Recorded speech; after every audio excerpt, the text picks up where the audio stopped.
Hello,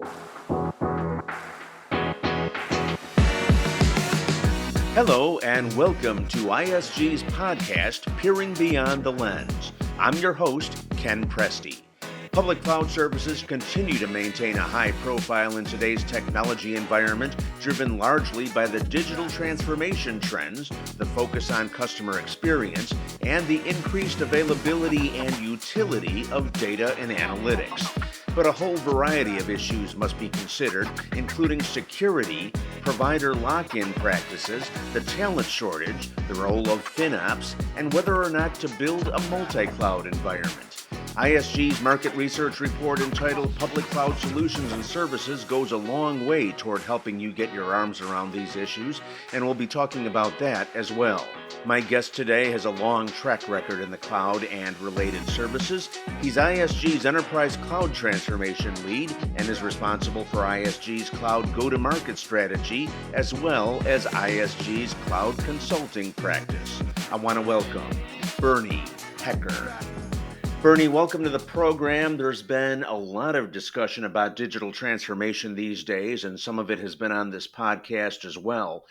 Let me ask you about how digital transformation correlates with public cloud uptake and what you're seeing in terms of the market dynamics in that direction. Yeah, thanks, Ken, and thanks for your time. Digital transformation, that's a pretty widely used term these days. The way I define digital transformation is really taking what I'll call legacy IT environments and bringing them into the modern world of IT. And I think there's a very high correlation with what we call public cloud. And, I look at public cloud as really just another way to deliver value, deliver information out to the general public, out to clients, leveraging a different model. Traditionally, it's always been a company has a data center, they take information, they manipulate it, and then they deliver it over their own infrastructure that they own. And the growth of public cloud has really allowed them to do that in a much more efficient, effective, and affordable way. So I think there's a high correlation between digital transformation and the public cloud. So in other words, you're thinking that the public cloud is a primary source of enablement for digital transformation. In other words, given the fact that they no longer need to invest so much in the data center, they're now more open to that option than they once were? Yeah, no, absolutely. It's all a matter of innovation and doing so within an economical model that works. If you wanted to draw a metaphor, an everyday metaphor, it's like, if every single person went to work in their own vehicle and they didn't use mass transit, whether that's a bus or a train or carpooling, it would be very inefficient. The traffic would be terrible. And it wouldn't be convenient for folks. That same metaphor, at a very simple level, is the same with public cloud. Why have a data center when you can share a data center with many other clients in a secure, efficient, and affordable way? And that's really what public cloud is about. It's about using an infrastructure that's shared among many clients to deliver high value. It's kind of like a condominium. You have many units that are within a building that gives you everything that you need, electricity, heat, water, but it's done within one building infrastructure, but it's still secure so that each user or each resident within that condominium has what they need. Much more efficient, and it's a great model leveraging the public cloud. So security used to be a little bit of a showstopper for public cloud some time ago. And now we're seeing a situation where those concerns, while they're always prevalent, everyone's always concerned about security, but they're not quite as much of an issue to the public cloud as they once used to be. So people are clearly coming to the point where they're getting a lot more comfortable with it. What would you say has changed through the years that has enabled this transition? Well, Ken, security's always been a concern, and I think it always should remain a concern. especially as technologies evolve and they change very quickly. I'd say there's a couple things that have really come to the forefront over the last several years that have really allayed a lot of the fears and anxiety that many firms have.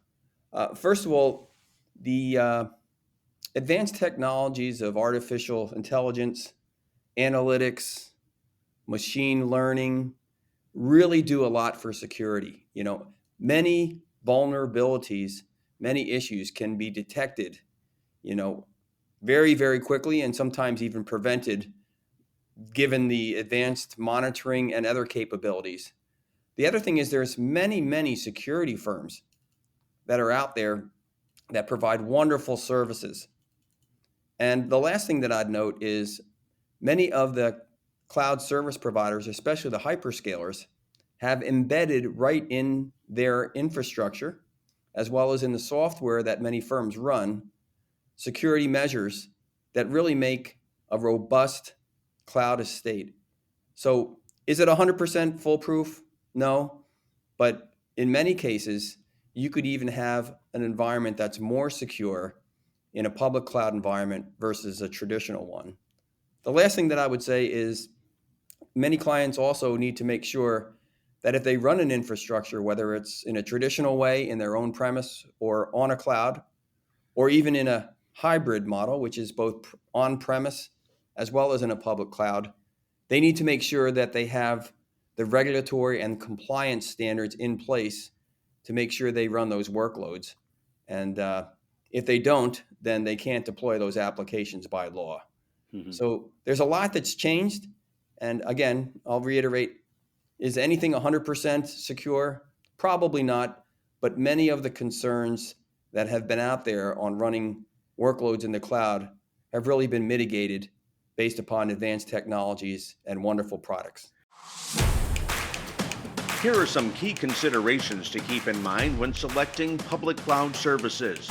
Number one, cloud transformations are becoming more business value driven than ever before. Cloud adoption plays a central and leading role in ensuring enterprise continuity and differentiation. Number two, take a close look at vendor lock-in practices that often result in higher costs and very little room for negotiation. Additionally, the lack of interoperability between two or more public cloud providers can be a hindrance. Number three, AI and machine learning are no longer just for mature enterprises in generating valuable analytics. Organizations of all sizes can kick tires on these and other advanced technologies, launching smaller proofs of concept in order to judge their impact on the bottom line. Number four, as we see a rise in digital transformations, the cloud-related talent pool has a lot of options, and it can be difficult and expensive to retain. And last but not least, one of the highest priorities in any cloud engagement is securing data in cloud environments. As enterprises adopt digitalization and expand their remote workforces and hybrid IT solutions, maximizing security is crucial. Now, back to our discussion.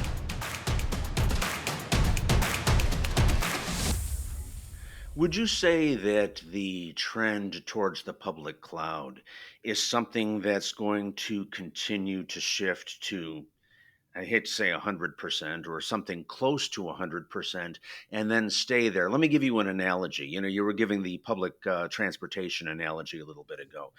I look at electricity. Electricity used to be a hugely localized thing. Now, everybody plugs into the wall and they don't even think about it.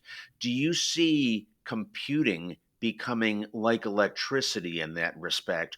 Or is it going to be a situation where, let's say the public cloud is in vogue at this point in time, and then something will happen either positively for the data center or negatively for the cloud, and then everyone will go shifting back and forth, kind of like wide ties versus narrow ties. You've got a kind of a fashion issue with technology, just like you do with clothes. Yeah, so it's an interesting question, and it would be wonderful to look 5, 10, 15 years into the future and see what's going to be like. I mean, my personal view, and many cloud pundits out there would say it'll probably never be 100%, everything running, especially in a public cloud.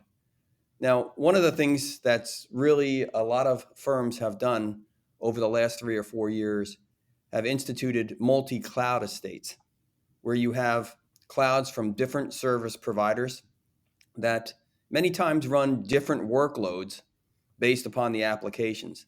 And the reason why they do that is because some applications run better either on premise or in a Microsoft cloud or a Google cloud or an AWS cloud. So it's really choosing the cloud that's fit for purpose. But it really all depends upon the company, the firm, their security tolerances. It depends upon some of the compliance and regulatory.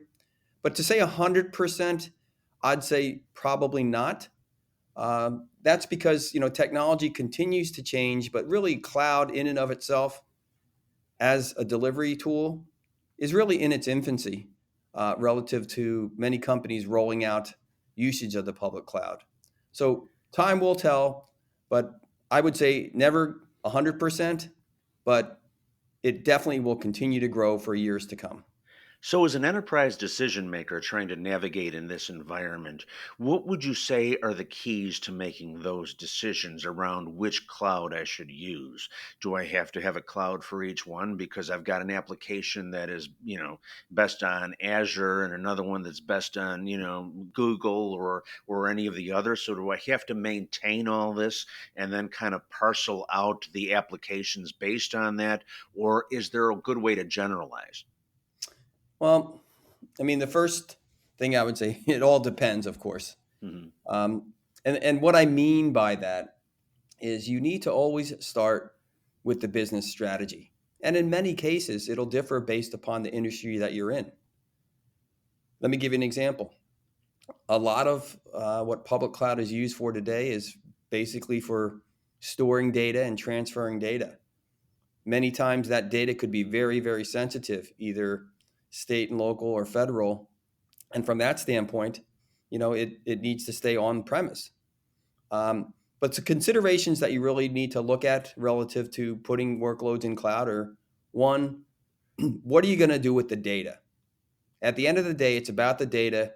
It's taking the data, manipulating it to bring intelligence and decision making to your constituencies. So you really need to understand what you want to do with the data, where it resides, also the cost, and really very, very important is not only the security, but the skills. I mean, it's easy to say, run this application in the public cloud, run this one on premise. There's still many, many tools and the technology changes quickly. So it's very important to make sure you have the right skills at the right cost to meet your strategic goals as a company. Let's take a quick look at some of the data presented in ISG's Public Cloud Solutions and Services report. ISG believes the overall cloud services market has grown by approximately 50% in the U.S. since last year. At a global level, growth has more than doubled. X as a service in the Americas grew by 42% year over year, with an annual contract value of over $16 billion. And within the X as a service growth number, infrastructure as a service grew 44% to $5.6 billion, and software as a service grew 21% for an annual contract value of $2.5 billion. Now back to the interview.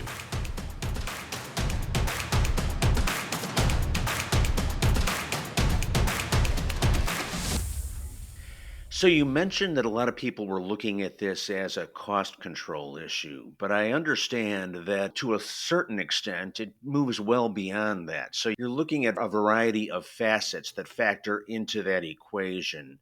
So aside from looking at the matchup between what cloud you want to use and your conditions with your data, what are some of the things that you want to look at? What are some of the things that if I'm looking at a cloud-based contract, sure, I'm going to be looking at price, but I'm also going to be looking at performance issues. I'm going to want to make sure that it's not overly sticky, where if I want to get to a different cloud provider, I can still do that. Do you see a lot of customers grappling with those sorts of decisions, and what do you tell them? Well, absolutely. I mean, price is one of multiple factors. And it's interesting because many times cloud providers with the lowest price don't necessarily win a contract. So you hit on some very important points. Let me just go over the ones that I believe are really critical. One is the performance. And that's everything from the quality of the service to the latency, meaning response time, uh, are very, very important. Most companies today are centered on the client experience, and that's ordering something online. It's getting information quickly. It's making sure I can use the functions of that particular firm, to my advantage and do so in a quality way. It's the support. Support is very important in terms of the selection. As I just mentioned before, having the right skills to run the cloud, to make sure it's robust, to make sure you're monitoring things. Skills are very important. And some of those skills can be resident within a client's enterprise, or they could use a third party, or some of that feature and function could also be in a cloud provider's um, offering. And security, of course, is very, very key. And the other thing that you mentioned really is very important is multi-cloud in terms of taking workloads and making sure that you're not locked in to one particular hyperscaler or cloud service provider. Most enterprises today have multiple clouds from multiple vendors. And the ability to move workloads and share data among those clouds is very, very important, not only from a usability standpoint, but also in terms of vendor lock-in and making sure you have a robust and resilient, and in many cases, for disaster recovery purposes, a way to make sure that you have the data that's secure and backed up. And what about things like the new buzzwords? You've got artificial intelligence, you've got machine learning, and things of that nature. I may not be using that right now, but to what extent should I factor that into my decision making so I can preserve my future options down the road? Yeah, no, Ken, that's a good point. What we've seen over the last 3 years, and I know many people talk about COVID and the effects it's had on the economy and technology.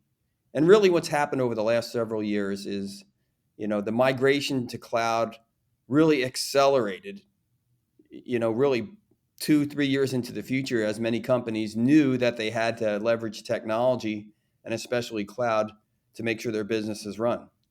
And what most companies are doing today, especially given the challenging economic times, is really trying to optimize and leverage what they have already.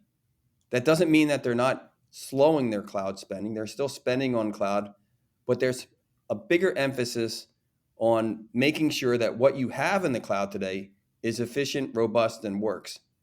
So a lot of focus on cost optimization. And you hit on a couple points that are really key.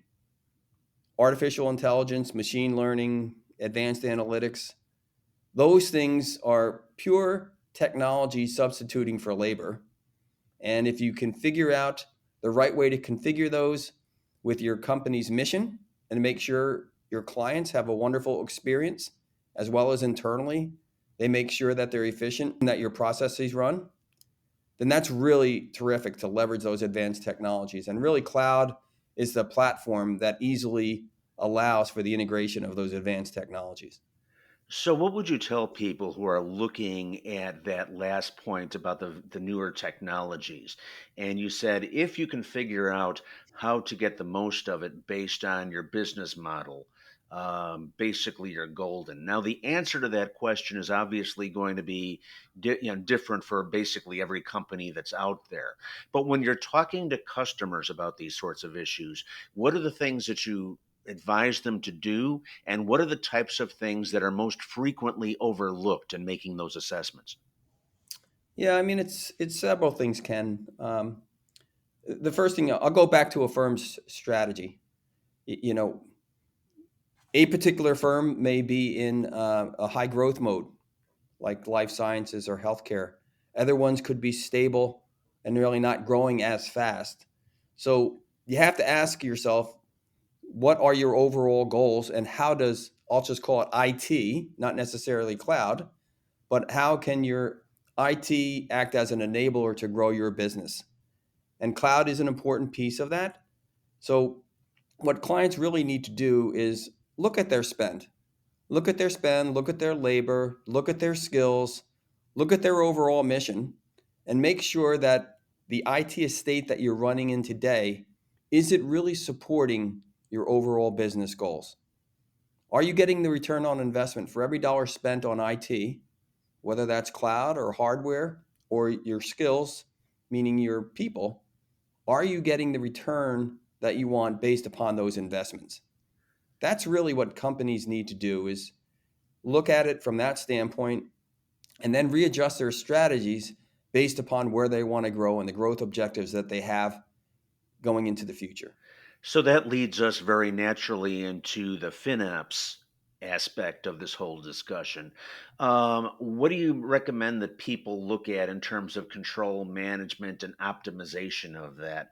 I'm anticipating that it's more than just looking at the bill. It's going to be some sort of a matrix, basically, to look at all of these things that we've been discussing over the course of our discussion here today and trying to quantify all that. What are customers asking you, and what are you telling them? Sure. So, first of all, FinOps is financial operations, and it's a moniker that describes a lot of things. And I'll just go back and give an example, and then I'll go into the modern day FinOps as it relates to cloud. One of the things as IT, matured over time, you had applications that ran on a mainframe, and then they went into a distributed environment where you have servers, and then you went into a mobile environment. And one of the things many clients had a problem with is control. All of a sudden, when you talk to a client and you ask them, how many servers do you have? And they would say, I really don't know. And that's because different departments could buy a server and put them underneath their desk or in a closet. And then all of a sudden, when mobile computing came out, you had all of these devices that you could do the same thing with on your mobile phone that you could in a distributed environment and even a mainframe environment. And cloud's no different than that. Today, anyone can take a credit card and spin up an instance and have cloud computing right at their fingertips within moments. So what FinOps or financial operations does, it really helps a firm try to get a handle on where their cloud spending is. And it is much, much more than looking at a rate card or looking at the contracts. It's really trying to determine which departments, which resources, which applications are consuming cloud resources and cloud spending. And that's not just sending a check to a cloud service provider. It's really determining where your skills and your hardware, your software are being spent. And it also encompasses other things that you might not think about. Sometimes people or firms put workloads into the cloud, but they don't retire applications, or they don't shut down data centers or shut down servers, so there's duplicate carrying cost. So there's, even on the fringes beyond cloud spending, other things that are looked at relative to FinOps or financial operations around cloud. And this is really proven to be very beneficial to understanding the whole cloud environment on whether you're actually saving money or actually losing money on your investment. So it is a key area. Many clients come to ISG and ask for help, and firms should understand cloud is really still in its infancy relative to a set of technology. So this is a natural thing that needed to occur, and most companies that are out there today have some level of FinOps. Some are wonderful, some are still under development, but it's a key piece of making sure that you run an efficient and affordable cloud estate. This podcast series features interviews and information derived from ISG's Provider Lens reports, which detail practitioner-led service provider comparisons empowered by ISG's advisory experience and data-driven research. These reports offer independent vendor evaluations and purchase behavior segmentation. Provider positioning is based on a neutral and independent methodology. Provider participation is free of charge, but analysts evaluate all appropriate market players. To purchase the report featured in this podcast or to subscribe to the full series of ISG Provider Lens reports, please visit www.iplreports.com. Methodology information is available on that same page. Once again, the URL, iplreports.com. So ISG has released this new report entitled Public Cloud Solutions and Services. I'm going to ask you to take your ISG hat off for just a moment and say, if you were an enterprise decision maker, what would excite you about this report? What would you be looking at specifically in this report? And how would you want to leverage it moving forward? Yeah, Ken, that's a pretty easy one. First of all, technology changes so quickly, it's hard to keep up. So, clients will come to ISG and other places and look for what I'll call professional help. Now, what the actual IPL report does, it's a very crowded space with service providers. But what the study does is it really does an in-depth analysis of all of the different providers that help clients with their cloud implementations. It goes and it scores them, and it helps them make sure they make the right decisions based upon who the providers are. It's done so in a very objective way. It's done with deep research, and it even has the ability to do these analysis by different regions of a country or countries within the global environment, because many, many times it will differ based upon the part of the world that you're in and the industry you're in.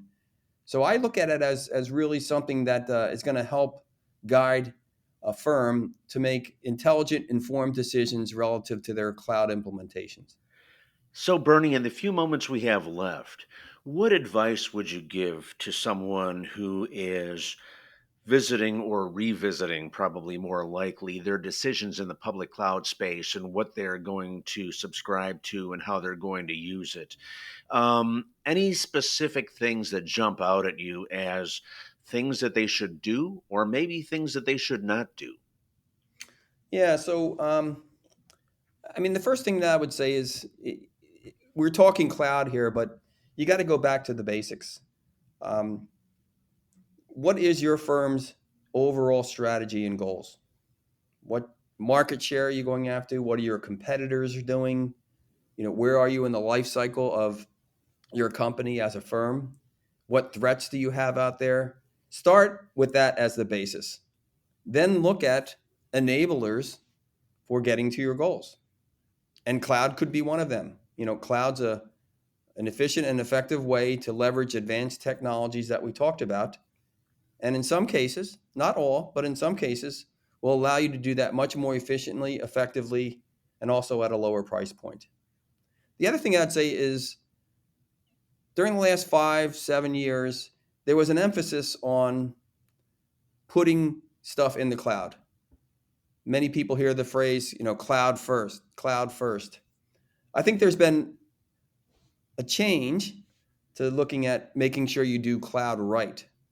It doesn't mean that you don't take workloads and put them in the cloud, but you really want to make sure you're doing it for the right reasons, making sure you have the right business cases, making sure that you have the right partners to help you make those decisions and run an effective cloud estate in order to meet your goals. And then the last thing I would say is, use professionals to help you, whether it's an ISG report, whether it's a service provider to have you do managed services or migrations. But again, it's a very crowded space. It's one that's growing very quickly. And there's a lot of firms that are out there that can really help you meet those goals.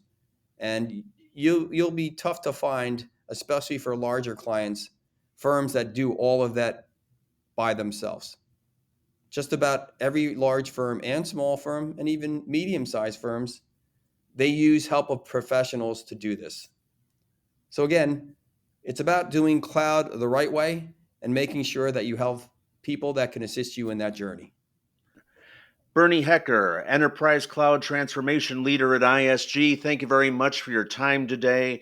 You opened up some really interesting discussions for the enterprise decision makers out there on how to approach their public cloud choices and their public cloud spend. Mapped it all very interestingly with the report that ISG has put out. I want to thank you very much for your time today, sir. Ken, thank you. It was a pleasure.